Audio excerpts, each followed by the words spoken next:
Hello and welcome back. This is Asura at Asura MBTI, and today's video is going to be on the INFP and the INFJ.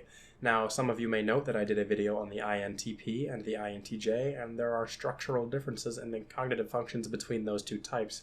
The same is of the INFP and the INFJ, where the INFP is a dominant introverted judging type with secondary extroverted perceiving. The INFJ is a dominant introverted perceiving type with secondary extroverted judging. This is going to affect their decision-making process and how they generally view things, and I'm going to talk about that. Alright, let's first lay out the cognitive differences between the INFP and the INFJ. The INFP has dominant introverted feeling, secondary extroverted intuition, tertiary introverted sensing, and repressed extroverted thinking.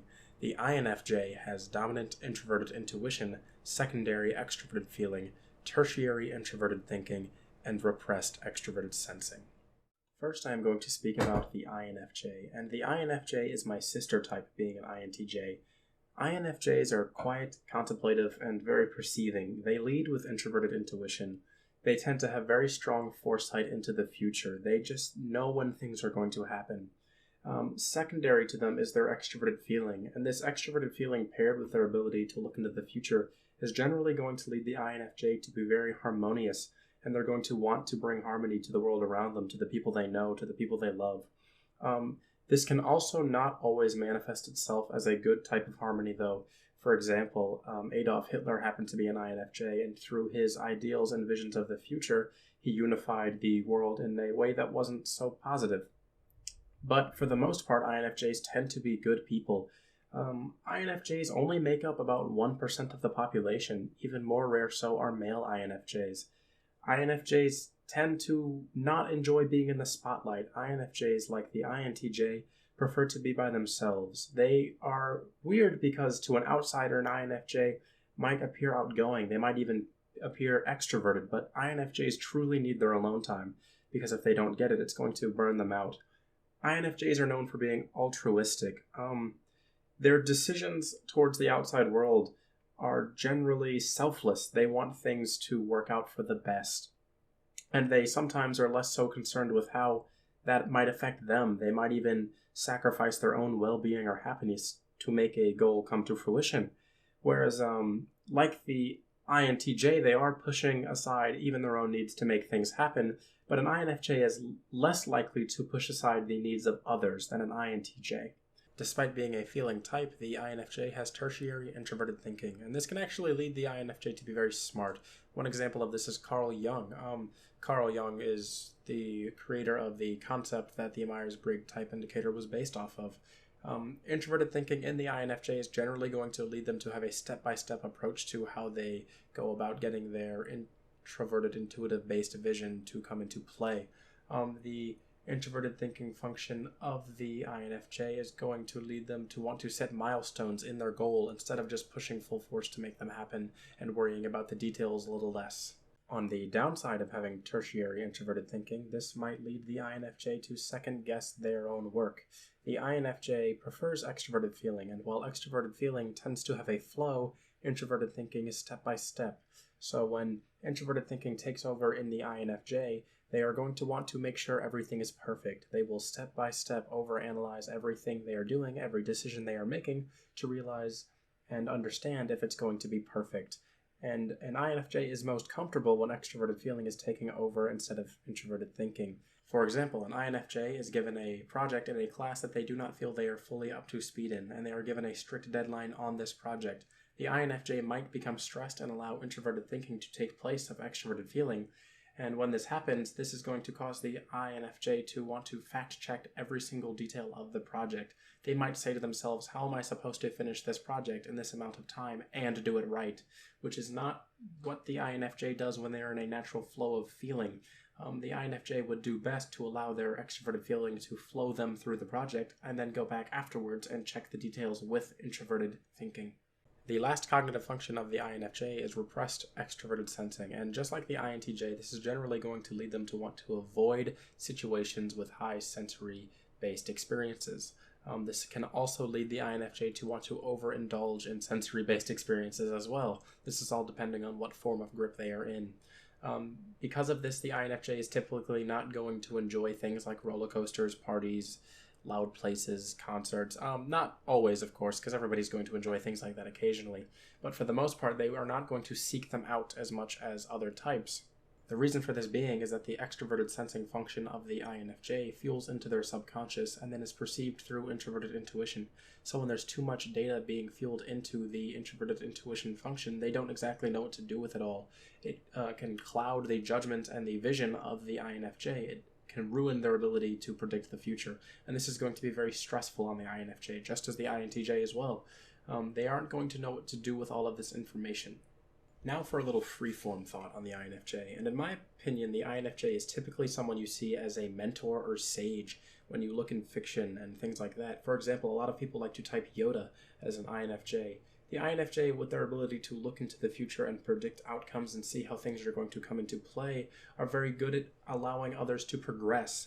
Introverted intuition is very strong at being able to see people's potential, and with their ability to harmonize through extroverted feeling, they can connect with certain individuals and allow them to reach their full potential. This can also lead the INFJ to be very protective, and the reason this is because with extroverted feeling leading them to be very harmonious, they are not going to be afraid to stand up for what they believe is right. They are going to want harmony between the world and everybody, and that might not always be on everyone else's agenda.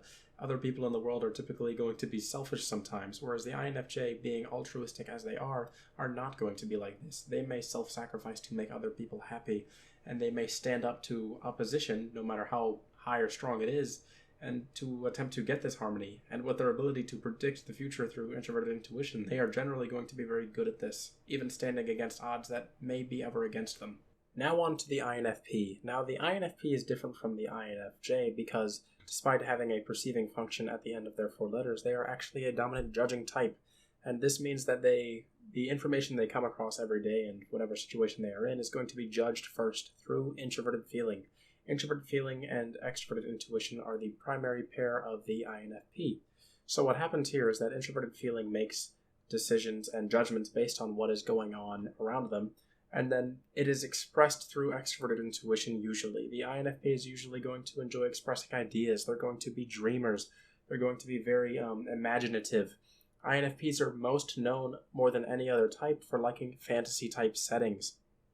The INFP enjoys expressing these wonderful internal worlds inside of their minds, where the other types might not enjoy this as much.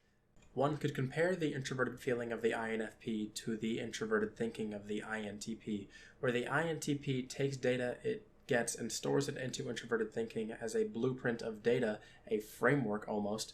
The INFP decides whether something is right or wrong and decides if it makes them feel good or bad and adds it to their internal structure and framework of feelings instead of data. Now, because the INFP has secondary extroverted intuition, to an outsider they might appear outgoing as well, just as the INFJ. And the INFP might appear to be random, they might appear to be sporadic, they might say this and that, and look at all these ideas, look at what we're doing. They might just be able to jump all over the place, and that's just because that's what extroverted intuition is. It's very all over the place. Other types should not be confused, though, because the extroverted intuition of the INFP is not who they actually are. The introverted feeling function is dominant, so when you are talking to an INFP, you are not speaking to their true function. You are not speaking to who they are. And unless you know an INFP on a very personal level, and probably have to have been friends with them for a very long time, you're probably not ever going to speak to that introverted feeling function. It takes a long time to get through that shell. They typically don't enjoy sharing their own personal feelings on something unless it's pushed to the very limit and they feel they have to. Alright, now I'm going to talk about tertiary introverted sensing in the INFP. And this one is going to be different for a lot of INFPs, I've noticed, because a lot of the traits that come with tertiary introverted sensing tend to only come with some of the INFPs I have studied and met. One common trait, though, is that a lot of INFPs tend to collect things that make them feel good. And the reason this is because they, the memory and association of things that make them feel good are cross-checked with their introverted feeling function. So when they experience something that gives them pleasure, even like an object like a statue, baseball card, something like this, they will collect them because when they interact with those items, it brings back the feeling or positive energy that they felt at the time. Repressed extroverted thinking in the INFP tends to be a little bit different than other repressed functions. It tends to interact with introverted feeling a lot. The INFP highly values their own individual self, and when someone imposes on that individuality, they can outlash towards other. They can project their thoughts in negative ways. They might talk to others as if they have conformed too much. They might say you should try to be more individualistic. You're just a sheep, you're one of the crowd. You need to be like me. You need to be individual. One final thing I'm going to talk about with the INFP is their tendency to be nervous about the near future. And what happens here is that when an INFP experiences something bad, it is stored into their introverted sensing. So when they are getting ready to experience something new or they want to do something, they pull from their introverted sensing, and this introverted sensing gets fueled into their introverted feeling dominant function. And what happens here is this negative remembrance, this negative memory gets pushed out through extroverted intuition into their ideas of the future. It fogs up and confuses what might happen with what has happened. And this leads the INFP to tend to be nervous about making decisions if they have made many mistakes close to it in the past. They tend to not want to do things new if it seems stressful. A perfect example of this would be a INFP asking someone out on a date and that person rejecting them harshly. If from that point on, the INFP would be nervous to ask someone out again because of fear of rejection in the same manner. They will associate that negative experience with experiences of the future that might happen. Although that might not likely happen again, it could happen in their mind, and it's not a risk they want to take. Now that I have talked about both types, I'm going to talk about the one major difference between the two types, and that is how their feeling functions work. The INFP and INFJ have different versions of feeling. INFJ extroverted, INFP introverted. And the main difference here is that the INFJ is going to be empathetic and absorbing with emotions. The INFJ is going to feel what others feel. They're going to understand through the pain that someone else is feeling by experiencing it themselves. Whereas the INFP is going to mirror or reflect what someone else is feeling. It will tend to be more sympathetic. Introverted feeling is going to say, how would I feel if I was in their shoes? Whereas empathy is not the same. Empathy through the INFJ shares the same experience. They share the pain of the other person. Each of these has their own benefits and downsides, but they are both extremely powerful feeling functions in these two types particularly. To give a short example of this, I will say that an INFJ and an INFP are walking along the street and both of them see a homeless man. An INFJ is more likely to experience the feeling of the homeless man. She's going to say, oh, that's awful. How could he feel like this? This is awful. What is he going to do? He's homeless. He doesn't have anywhere to go. He's in pain. Whereas the INFP is going to imagine what it would be like to be the homeless person. The INFP is going to say, if I were in his shoes, I would not be feeling very well right now. I would ask for help as well. So both of these types are likely to give the homeless man some change, but they experience it in two very different ways that may seem similar to others. Alright, that's all the time I have for this one. I hope you enjoyed. Please feel free to leave me any feedback. I would love to hear from INFPs, INFJs, if this rung true to you, if this felt very realistic to you. Thank you for watching. This is Asura at Asura MBTI. Like, share, subscribe if you can. Have a good one.